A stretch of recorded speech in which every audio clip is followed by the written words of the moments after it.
Today, gusto kong i-share sa inyo kung paano ko napataas yung GCash limit ko in just few weeks. As in dati 5,000 lang pero ngayon, nasa 100,000 pesos na tayo. Kung nagtataka ka kung bakit mababa pa rin yung sayo or gusto mong malaman yung sikreto ko kung paano ko mapabilis ang pagtaas ng GCash limit ko, keep watching.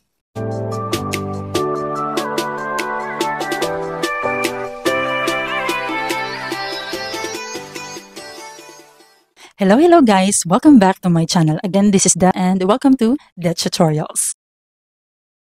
Again, ang GCash is GCash Buy Now Pay Later feature na pwede kang bumili ng gadgets, appliances, even beauty products na hulugan for up to 24 months.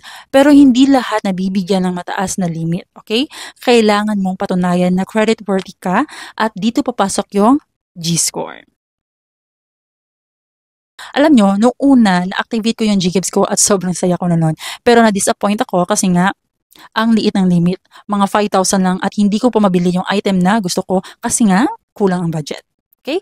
Pero instead of waiting lang or giving up, ginawa ko yung mga tips na ito. And true enough, after 1 month, boom, umakyat na tayo from 15,000, then after another month, naging 30,000 and 100,000 pesos na tayo. So here is my 8 tips that work for me. Okay? Number 1 tip is fully verify your GCash account. So, obvious, pero super importante nito. Kung hindi ka verified, GCash won't even activate, okay? Dapat may valid ID ka and selfie ka na approve. Tip number 2 is GCash everyday. Okay, ginawa kong routine ang GCash. Ginamit ko siya sa pagbili ng load, bayad ng kuryente, tubig, even Netflix subscription. Okay? So, mas madalas mo siyang gamitin, mas nag-i-improve ang G-Score mo. Number 3 tip is maintain balance sa GCash wallet mo, okay?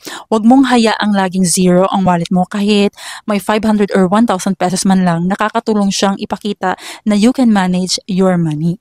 Number 3 is bayad lagi on time. So, magbayad ka lagi on time. Meron na akong existing GCash na maliit lang dati pero kahit maliit yon, lagi kong binabayaran on or before the due date. Consistency is the key. Number 5, okay? Link bank account. So, nag-link ako ng BPI at Union Bank. Bukod sa convenience, extra points daw to. Para sa G-Score mo kasi may trusted financial institution ka na connected. Number 6 is G-Save plus G-Invest equals boost. Nagsimula akong maghulog kahit tig 50 pesos lang sa G-Save every week. Then later, nag-invest ako ng 100 pesos lang sa G-Invest and small amount pero huge impact ito mga kaibigan.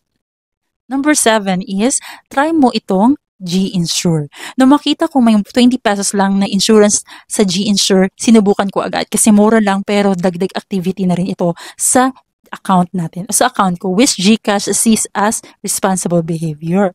Number 8 and last tip is check your GCash or G-Score regularly. So, hindi mo man makikita agad yung GCash limit mo, pero checking your G-Score sa G-Credit section gives you an idea kung gumagana ba or gumaganda ba yung standing mo. Kasi ako nung tumaas yung G-Score ko to 500 plus, napansin kong nag-increase rin yung GCash ko. Okay, to give you a clear picture, so ito yung mga ginawa ko. Week 1, fully verified plus active GCash use. Week 2, paid my first GCash installment early. Week 3, I linked my bank and started G-Save. Week 4, nagulat ako, limit increase to 15,000 pesos. Okay? And by week 6 to 8, it went up to 30,000 pesos to 100,000 pesos after more consistent activity. So, ayun guys, proven and tested na effective talaga ang pagiging consistent at responsible sa GCash. So, hindi mo kailangan ng malaki kaagad. Start small, then grow. So, if nakatulong ang video na to sa'yo, don't forget to like, subscribe, and comment kung anong GCash limit mo ngayon. Okay? Baka sa next video, tulungan na rin kita kung paano mag-manage ng GCash payment mo. If you want all about GCash, GCash, GLoan, and GCredit, meron tayong naka-playlist dyan at the end of this video na pwede nyong panoorin. Again, this is that and more GCash tips dito sa ating channel. Thank you for watching.